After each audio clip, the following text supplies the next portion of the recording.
There's something so refreshing about spending time in the brains of people that are focused on like a singular fanatical mission. And that's what I feel like every time that I'm hanging out with David Normand.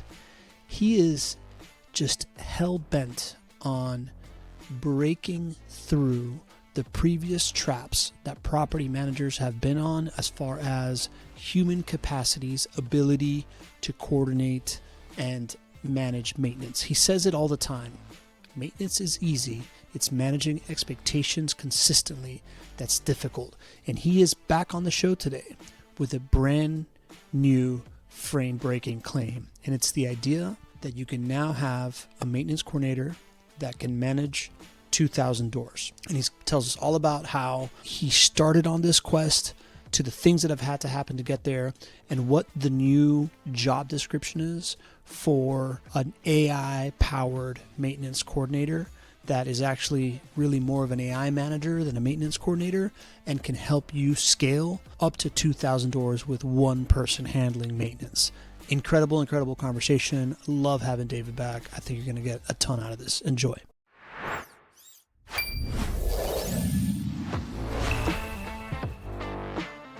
Welcome to the Property Management Frame Breakers podcast. I'm your host, Pablo Gonzalez, and I am here to introduce you to the folks in the property management space that have broken the frame of what you may believe was possible. This podcast is presented by Vendoroo. It is your all-in-one AI solution for resolving your maintenance needs. Let's go. David, welcome back to the show. You have recently been telling people, at least you've been telling me, and I've heard you say to others, that you believe right now one maintenance coordinator should be able to handle 2,000 doors. And then behind the scenes, you tell me that you actually believe it's double that, but we're not even going to say that out loud in this podcast. What gives you the audacity to think that, to make that claim? Well, first of all, as always, thanks for having me back on the show. I love our little check-ins here, and you're always challenging me with the crazy thoughts that you and I are having over a latte somewhere about what I'm seeing, what I'm working with. So 1,500 doors, I usually say is a safe bet. 2,000. Just really what I'm seeing as far as the ability of what these AI agents are overtaking. So rough math, if I see a person who has, 100 doors, on average, they used to have about 17% of their portfolio having an open work order. That number, since the rules have taken over, has dropped down to about 10%, right? So now you have like 10 open work orders, right? And then if the rules are automating about, let's just say on a low number, like 80% of those work orders, you don't have much left to do. So now, times that by what the amount of decisions that you think that a maintenance coordinator is making on a daily basis, let's scale up to like 1,000 doors, right?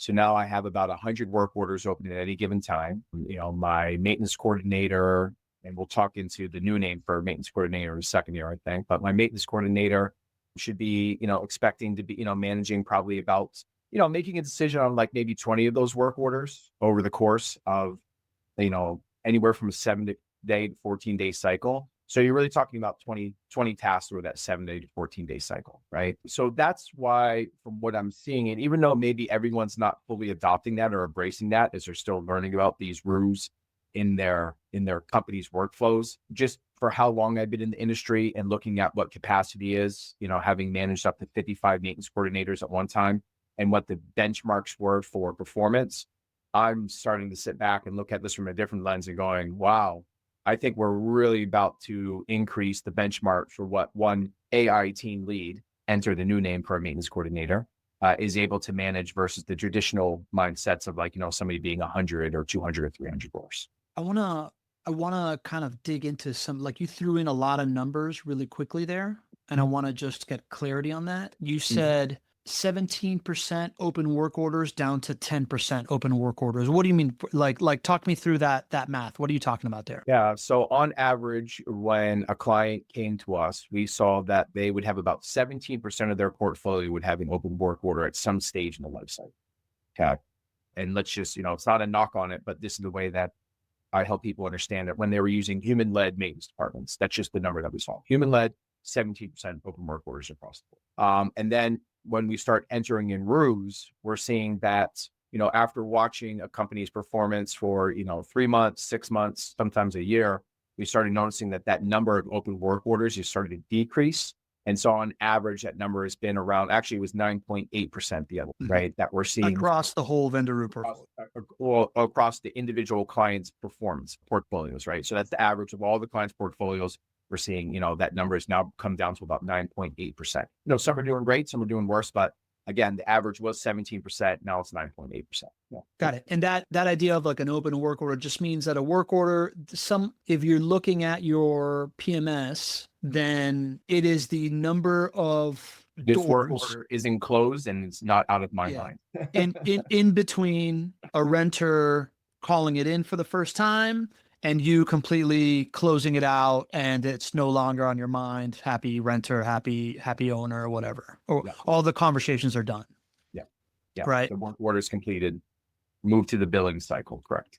Move to billing cycle. The next number that you threw out there was, you said then, all right, so then like you're estimating that idea of going from 17 to 10% open work orders. That's, I would say rough math, that's about dropping 40% of the intensity of open tabs in my brain is the way that I take that. Yes, extremely significant. We can dive deeper into that, but just it's a combination of the fact of like rules are working instantaneously. People are getting things scheduled quicker. Everything's just moving faster. So as a result, tickets are getting closed out quicker. Right. And so, that's exactly what you're thinking about that, where you're like, whoa, let's take a moment to actually think of the significance of what we're talking about right here is, are we saying that in our thesis, maybe after another 6 months of studying this, that, RUs were able to reduce open work orders in our industry by about 30%.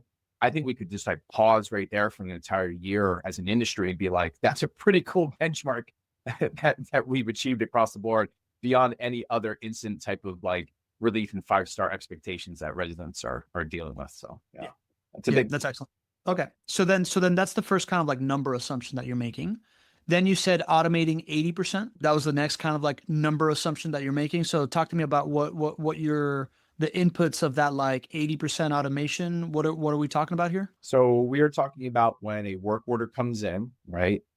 From the time that the resident submits it or calls it in until the work order is completed, that the RU maintenance system handle that work order from intake until completion without any human involvement from the property manager. Correct. So, again, I say 80 on the low side. We are seeing some clients definitely hitting that, what winning looks like, 95% for sure, that people have dialed in policies and great vendor networks. Things are really flowing and moving quickly. But, I always just like to, set a lower bar as people coming in so everybody can kind of understand, how the numbers work. Got it. All right. So that's a completely like from, like you said, intake to completion around 80%. And then you threw out another number. You then started talking about benchmarks, like what the old benchmarks were, into that 80% number, into that 70 to 10%.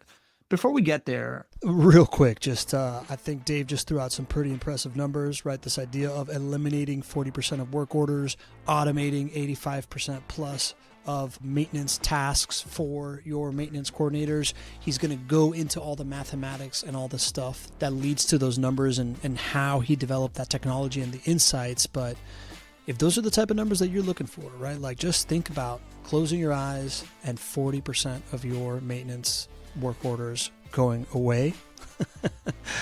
Then you got to try Vendoroo.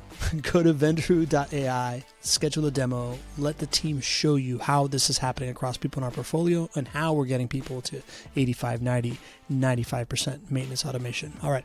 Just a quick one here. I'll leave you to it with Dave here. This is super interesting stuff that you're about to listen to. Just kind of talk to me. I think in the first podcast that you were here, we kind of skipped over a lot of like how you figured all this stuff out, because I was just dying to understand for myself, what does it even mean to treat an AI? And I wanted to get to that piece. But your first kind of like, you tapped out yourself in property management somewhere around 600 doors. Tell me that story. Yeah, I was operations. I had a property manager, maintenance coordinator, leasing agent, front desk person, and we grew rapidly. Over 4.5 years, we went from 80 doors to just over 600 doors in that span. on the premise of Dave is your guy. So I was kind of like the guy for all owners, and they really love that hands-on. But definitely, probably a lot sooner than 600 doors, I really started feeling the burn for sure. But when we got up to that 600 door mark is definitely when things really started becoming extremely difficult to stay on top of everything and have those intimate client relations. But more than that, where owners really loved that they felt that I was connected to was to maintenance above and beyond everything else, right? And then, my ability to be involved in the level of maintenance, when I was getting to 500, 600 doors, those intimate decisions, being at the units, making those calls is really where I felt like things were dropping through the cracks. And little things that I used to be able to prevent, guide, or help, I was trying to train and duplicate other people to do. And, not everybody has the same standard as I do. Some people I'd higher, some people I'd lower. But for the most part, I think that as experts in this industry, we all feel that our standard is super high. And that's when I call about tapping out. I was not able to hold my standard across everybody's decision-making. And my owner started to feel that probably around like the 500 door number for sure. Can you give me an example of that, man? Like put me in one of those moments. Oh man, that this owner for this property, is sensitive to costs right now due to the amount of money that they just put out and the ability just to kind of go in and tap in and drop a lower NTE to prevent vendors from being dispatched so I could review it before they went, like that type of stuff. Like you have to make a lot of adjustments on the fly because you're balancing pain points for your owners. Like you can have a very, very happy owner who just got tagged. I was in New England. So like say an owner got tagged with like a lead inspection. He had to redo all those windows or something. And next thing you know, it's like, Dave, I just had to spend like 25K. I really need you to help me on my maintenance. And, again, we were able to accommodate that, but just to be able to go in and just make a change to all the settings across the board and know that now all the decisions for maintenance are kind of reflecting the way I'm controlling his purses versus trying to have to communicate that to everybody and hold that standard. That's when things started becoming a little challenging when, you're, Google Doc or, human-led maintenance department for sure. So, yeah, definitely. Like that's the level. I know that one's kind of like in the weeds, but that's what I wanted. Yeah. But that's where the differences happen. Like your owner could be very happy with you for 3 to 5 years. And that type of situation comes along. And if you really fumble that pain point and helping him get back on track that 3 to 6 months, those are the types of situations that can fracture relationships. That's where I always felt I excelled there, not the everyday stuff. And so that's why I brought those up. They trusted me to manage those types of situations. Yeah. What I hear there is essentially when you have a conversation with someone and you're able to help them think through a decision, it's like, how much can you guarantee that the rest of your team will also know that you had that conversation and then be able to make those decisions like if you were in the room there. I mean, that's super hard for me to do in most meetings to begin with, right? Like just with my staff, right? So it's like that across like a 600 door portfolio. Would you say, if you were to estimate, would you think that you in your 600 door portfolio, let's call that what's like 17% of a 600 door portfolio? I would assume it's somewhere around like 11 doors would have like an open work order. Do you think that that's kind of like at any moment you have 11 doors that you were trying to like coordinate that on? Does that sound about right? Or no, well, more for us, I was in mostly multifamily in New England. Older properties typically have a higher number of work orders. So on 600 doors, if we weren't juggling between 80 to 120 work orders at any given time, that's probably like where we hovered in that area for sure. Yeah. And that's not even including like recurring inspections, landscaping, snow removal. We're talking about actual physical open work orders. Yeah. Okay. All right. So that's Dave 1.0. You had what did your team look like at that point of that you got to burnout mode in there? I had one maintenance coordinator. We had like 1.5 leasing agents. We had front desk person and then property manager, a bookkeeper, and myself. Got it. So would you say at that point you thought like one maintenance coordinator would be able to handle somewhere around like 500 doors? No, I was kind of using that maintenance coordinator to be like, really as the intake person and kind of do a lot of the triage. Actually, it's funny now looking back at it, what I would actually train that person to do was actually be like my first room. Like Yeah. they just like triaging and dating stuff out. And then, I put together, I had all my reasonings and decisions. And, over time, they begin to learning what my reasoning decisions were. But yeah, that's, and then definitely follow up on support. And the front desk person also supported them on maintenance follow-ups. People could call in, get updates and stuff. So the two of them together, we're focusing mainly on maintenance for sure. Yeah. So if I'm somebody that has human teammates right now, right? Like I'm not using Vendoroo and I'm trying to, and you just said this kind of like that was my first route. So it sounds like you were doing a pretty good job of essentially like training them over context. What did that look like? Like what does that version of it today look like if I was doing this with a human being right now? Well, depending upon their level of expertise, basically every work order that they're coming in, step one is I would be giving them what my FedEx method was. I had this method I used way back in the day called the FedEx method, where I would literally draw a picture. It would have about 7 different FedEx, like what you put a box on, like a conveyor belt, and each one was labeled something different. And then I had decisions and then vendor decisions on the bottom. It was like the first workflows there. And I gave them a picture which showed what a successful FedEx process looks like and what a bad one looks like, and had a pile of boxes. And so I said, anytime that a box comes out here, you have a decision that need a new, just pass it on. And if you go, I'm the person that you pass it to. So that's literally what, if I wish I had a picture in the very beginning, my maintenance coordinators would always be a hand-drawn FedEx method with decisions on them to help people to understand how to route maintenance so that you don't have boxes pile up. I used to have them like 55 desks. So yeah. Got it. Interesting. Yeah, that was the very beginning. And then at every decision-making point, they didn't know the answer to because of previous experience, they'd come to you Ping. and then you'd give that. Yep. Ping, come to me, make the decision. And then they would learn like another level. Like I always say, right, there's nothing new in maintenance. Yeah. It's just whether or not you can manage communications and processes really well. The same things are happening over and over. So if you can get a really good process, you're probably going to get about 80 to 85% automation, which is funny because fast forward all the way to today, those numbers are still holding true, but just at a lot more affordable and working 24 hours a day and 7 days a week through roofs. Right. So it's interesting that this stuff that was happening 20 years ago, and I'm not the only one. I know that there's other property managers that are definitely probably doing similar type of processes. And, the good ones are, right. And then the fast forward now to see a technology that I wish I had 20 years ago for sure. So that was Dave 1.0, where you got to like 600 doors and really hit the burnout button. Then at some point you got up to managing 55 maintenance coordinations at one time. Is this when you were managing like the Fannie Mae portfolio kind of thing? Yeah. So for there, I got the opportunity to go work for a national company this was after the financial crash. And, they were awarded a contract. Not many people know that Fannie Mae had a rental portfolio of properties, foreclosed properties. And this company was focusing on REO. REO is a vacant property, right? Managing vacant properties throughout the country. They had like 30, 40, 50,000 properties that they would inspect, mow lawns on, winterize, get ready before they went off the auction.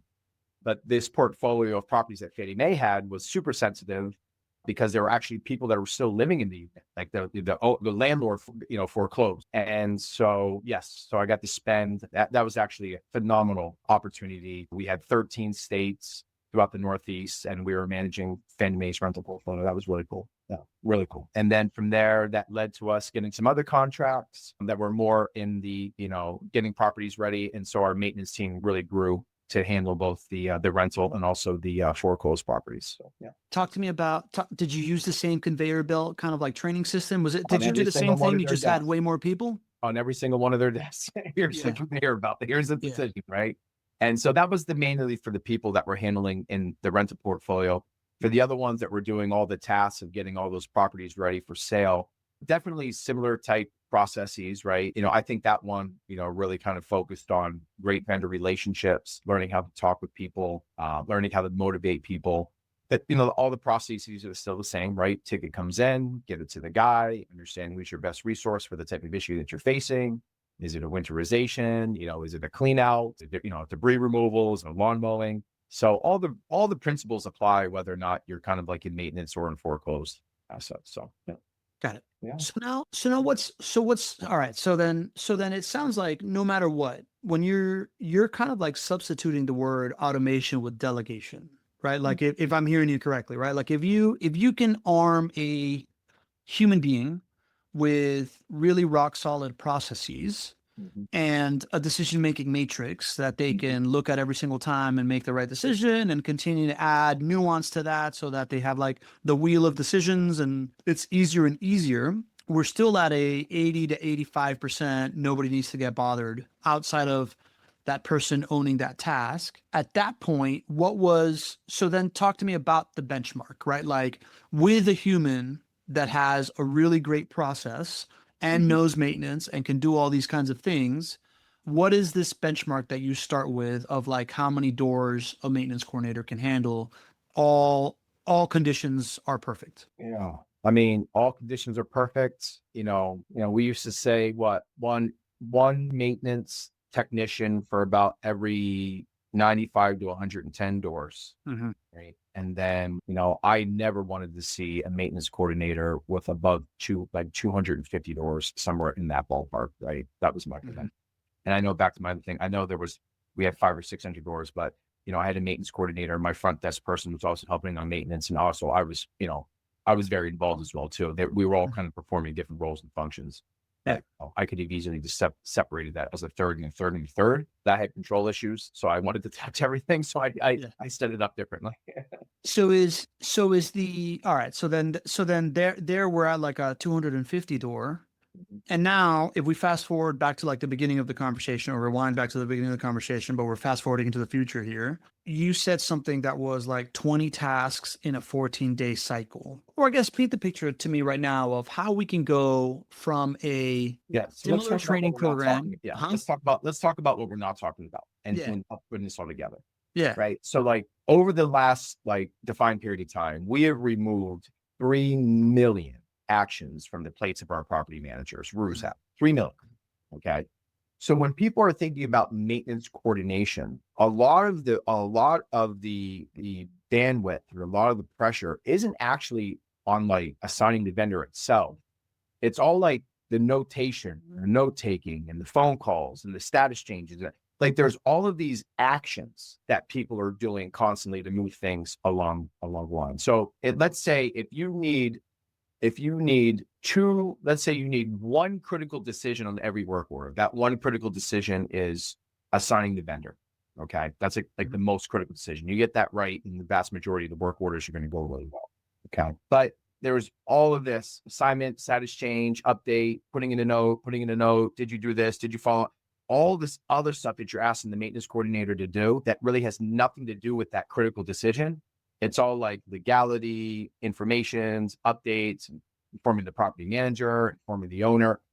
All that stuff is necessary, but that is really the amount of effort that all the teams that I was ever spending time on. They were spending more time on that. And whenever they had a critical decision, they would just be walking over to me. Like literally, like back in the day, like I could have had like an office, like in a room when I was at that place at Cityside, but like I chose to have my cubicle in the middle of everybody so that like people could just like walk over to me with easy access and just give me a decision when they were facing something and I could help them. Then they would go in and be spending like 20 minutes writing notes to update the client about everything that was going on, right? So if we extract all of this burnout work, and that's what I saw people getting burnt out on, right? Like asking somebody to go through like 110 inspections, asking somebody to go through work order notes all day long.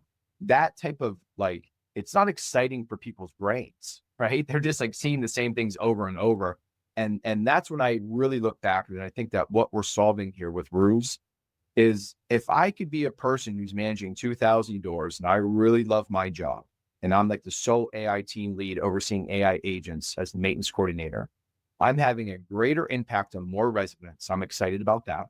Yep. I have the opportunity that there's less people inside of my company, which means that in today's day and age, there's opportunity for a greater incentive inside of the position where maintenance coordinators' jobs have typically been suppressed because how many we need, right? And then also the ability, it's like, it's okay if I'm running a portfolio, let's just say 1,500 doors. And I used to say this all the time.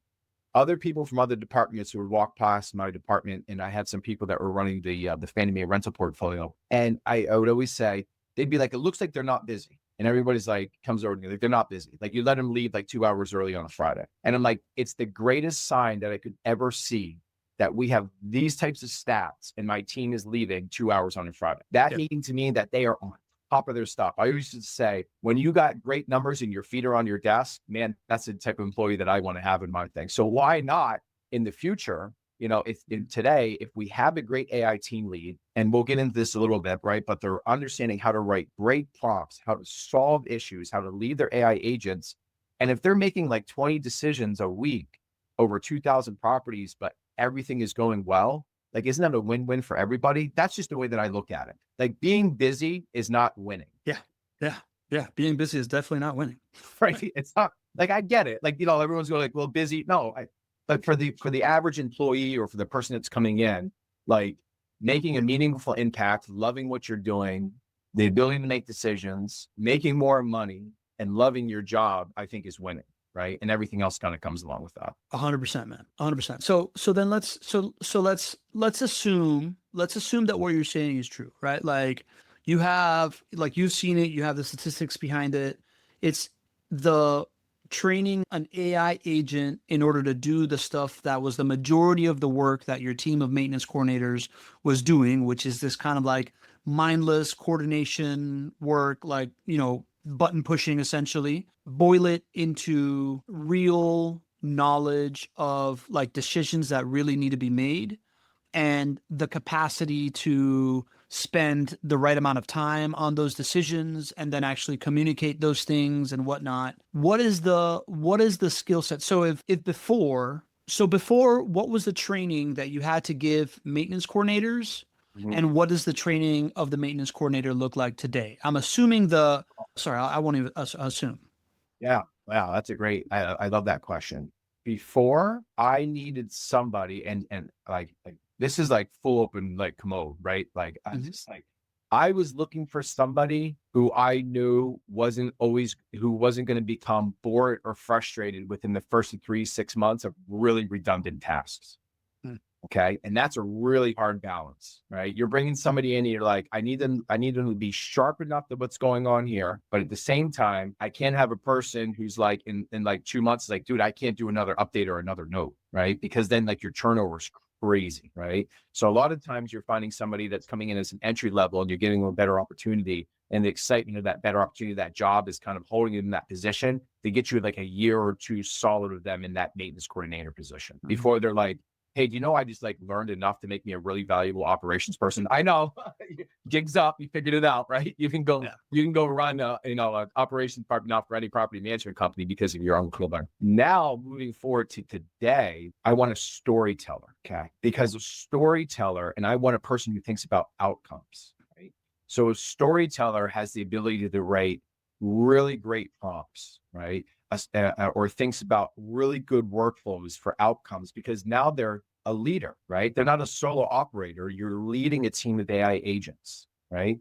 So they need to come back and look at the data. And I'll give you an example. Okay. What if the data showed that every single time a work order came in for a leaky faucet, that 99.9% of the time it resulted in a vendor dispatch? Okay. Now, do you use that information just to continue the same old process? And that's great. Or do you use that information to say to your AI agent, hey, this specific work order type now qualifies for express vendor assignment. And you just lowered your work order average for that work order type, maybe from like 4 days down to like 2 days.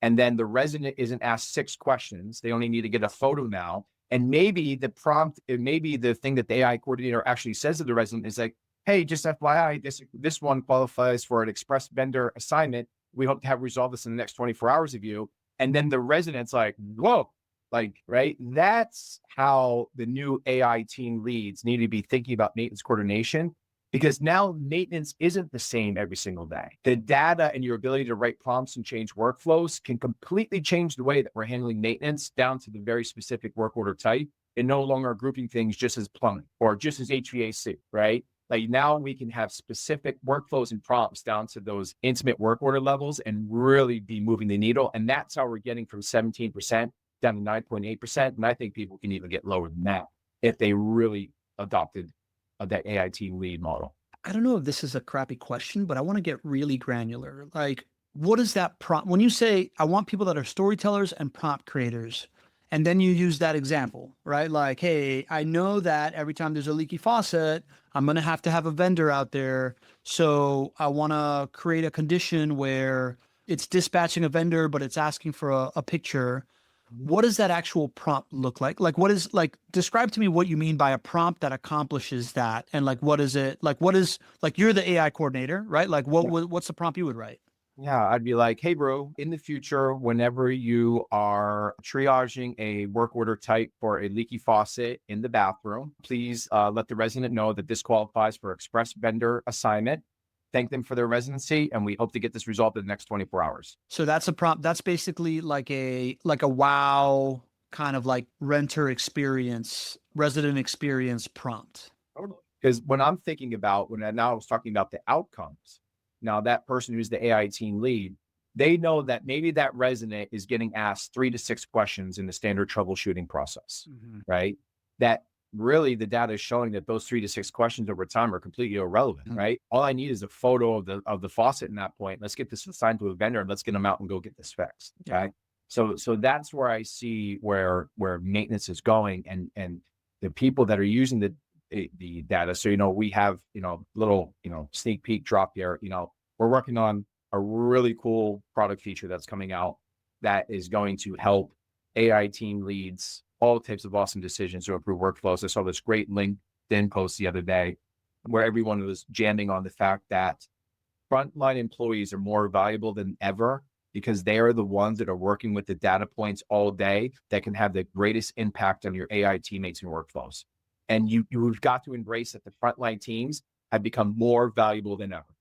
Now, we may not need like 6 maintenance coordinators for that, but that one AI team lead that I have on the front line, what they're seeing, dealing with, and learning is the most valuable data that you can pour into your AI teammates versus like trying to do it from top down. You got to be bottom up, and that starts with the front lines. And that's what kind of like, I get reinvigorated having to gone through this for 20 years of watching the burnout in the maintenance coordinator field and people feeling stuck and not the ability to make changes. And I think it's an exciting opportunity in the next year that people are going to see this as a real high skill, rewarding career choice, Yeah. I know that you read the newsletter, right? Like this is a lot of what I write about, this idea of like giving people meaningful work and the parallel between kind of like what we're doing with our manufacturing sector of bringing in people that aren't coming from manufacturing into these new like fully AI first manufacturing facilities is no longer a blue collar job or a white collar job. It's a new collar job, right? Like it's this new kind of like, you were in the front lines, you might be in the factory, but you're responsible for this new wave of decision making that's really, really crucial, that scales in a big way. So it's a big deal what you're doing. And I feel like people like Bill Davy and like the folks that we talk about that have really embraced Vendoroo get to have these roles. What would you Pablo, can I just mention something what you said on there real quick is like one of the things that I always like to reiterate over and over is like, I'm not trying to sit here and saying I'm an expert on AI or an expert in the AI maintenance coordinator, because we're all learning about this together. We just happen to be on the front lines of learning this right now. And I feel it's like my obligation, like I'm taking this data, taking this information, throwing it out to the industry and just saying, guys, these are the numbers that I'm seeing. And I'm trying to stack it up against my real world experience for the last 20 years and trying to figure out what does that mean for us and what does that mean for this industry moving forward, right? And that's kind of the exciting part about it. It's that, at the end of the day, we're all trying to find out what is AI going to do for us? What is that big aha moment that we're all kind of agreed on? Is it the fact that we've reduced work orders by 30%? Is it the fact that we created a new role of the AI team lead who's now managing 1,500 doors? I mean, all of these are phenomenal benchmarks to achieve. It's cool to have these conversations that we have 5 or 6 data points to be able to pick from. But yeah, I think it's still, still to be determined, right? Which is kind of exciting. Well, yeah, I mean, the rest of the ecosystem needs to develop alongside it, right? Like we are in our own corner of the universe developing this stuff. If the market at large doesn't buy into it and actually acts on it, it's going to be hard to, right? Like not everybody will see the results of this, so the benchmarks won't move, right? Like across the industry. So what does the job description look like then now, right? Like if before I was hiring maintenance coordination, what did the old maintenance coordinator job description look like? Like if you're like, write me a job post of old maintenance coordinator, and then like now if you were to be hiring somebody to be your, the equivalent of a maintenance coordinator, but now this AI coordinator in this new condition, what would you write in the job post? Looking for somebody for an exciting new opportunity who has a high threshold for pain, who, may or may not have experience in maintenance, willing to train, right? Because I was also looking to, like I told you, you have to bring in people sometime this way and ride that wave of them great, of learning for the burnout aspect of it. Need to be a high producer, high task volume, repetitive nature, and articulation and note taking is a must. That's the old job description, right? Like that's the old, right? Yeah. Fast forward over here, I would have to say, exciting new category in the property management industry, AI team lead, looking for people who are great storytellers, outcome thinkers, experiencing writing prompts, in developing, industry award-winning workflows and, and work order efficiency numbers, leading AI agents for a portfolio of 1,500 units in the SFR space. Like, maintenance background is a must, because now I now my economics, like now I want somebody that comes in who's like, maybe they're a little burnt out in the old situation. Now they're coming in with this new toy and they're going to try everything. Right. So now I really want maintenance experience as a plus, because the hope is now is that, these are, good paying jobs for, AI team leads that we're bringing in. And we want somebody that we don't want to have to spend a lot of time worrying about, do they know maintenance workflows, but definitely on their storytelling, prop telling, and owning the outcomes. Right. That's a much different mindset for me It give me a snapshot. So, I want to go back to this idea of like 20 tasks in a 14-day cycle.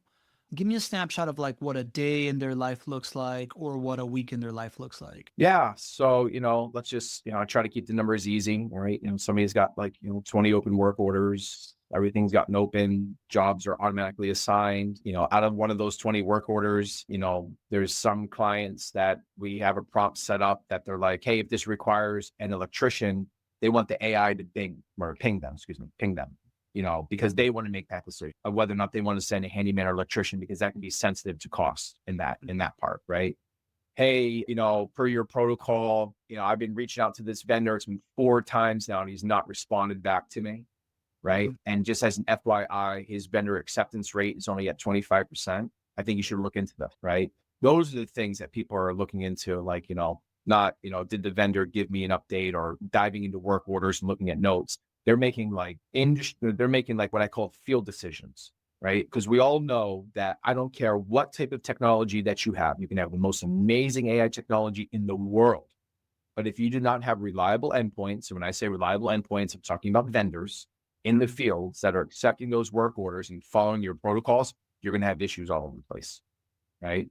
So they need to be, human focused, resident focused, owner focused, find out what makes them tick, what are good outcomes, and then learn how to bring that in and create AI custom workflows and great prompts, good settings, good policies, so that it's managing all those communications and helping people win out in the field. They're like, everyone says in property management, we're a problem solver.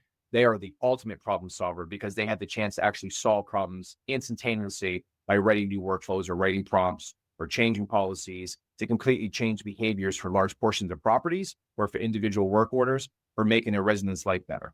And they can have impact over all of that instantaneously.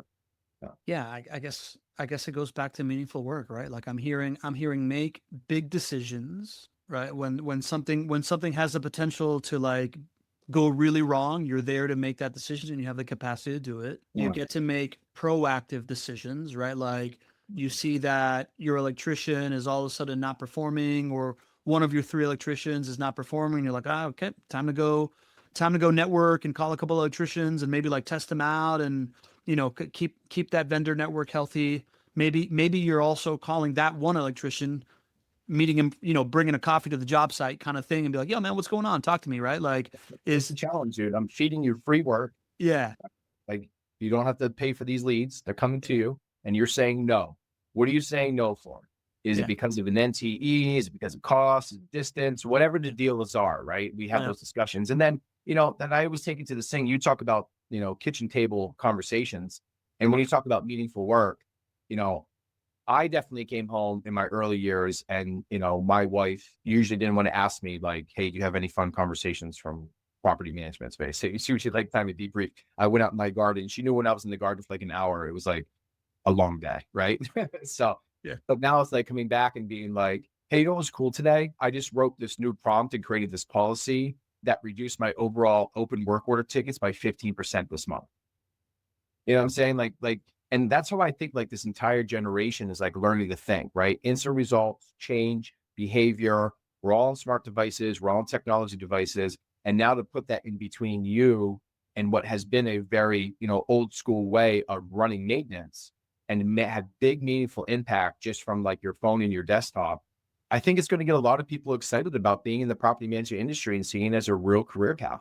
So I like it, man. Anything else? Yeah. Anything else that we haven't hit on here? No, it's always good just to kind of get with you, Pablo, like once a month and just, brain dump a little bit. Again, I always like to end with everything and just saying, I'm thankful for all the early adopters and everything that they walked through us through as we're learning this together. I appreciate all the people that have come in as lately and hearing the feedback and being like, I've tested you out guys before and I'm back and I cannot believe it. Or, I heard great things and I'm coming through. Again, I was watching this work order last night and Rue helped a person at 2:35 in the AM get her dishes done in her dishwasher, right? And those are the little things. I got my operational goosebumps when I said that one. But those are the little things that when I see that stuff happening, I'm like, we're on the right path. And let's just keep pushing forward. Because at the end of the day, we're all here together in this industry to help our owners and residents have a better experience. And I think that's a good mission we can all join in on. Man, that dishwasher one speaks to me. I got back from Miami and I hit play on my dishwasher and it didn't work. Yeah. And I'm like, actually Morgan Property Management, who's our client, manages my unit next door. But the one that I live in, she doesn't manage. I'm like, God damn it. Now I got to figure something out. Like, I wish I could call. I wish I could call the receptionist and just have her freaking troubleshoot it for me, man. Yeah, I agree, Dave. I appreciate you making time for this, man. I know that you're a beast and you grind super, super hard. And I always, it feels almost indulgent to take an hour of your time to kind of like talk about this stuff. But I think it's some of the highest leverage activity we can do is to keep bringing you on and have the pulse on, how this stuff progresses. Cause it's just moved so quickly since last time you were here, man. So I'm glad we get to do that. Yeah. Appreciate it as always. Again, thank you for everybody. Until our next chat, bud. Good to see you. You the man.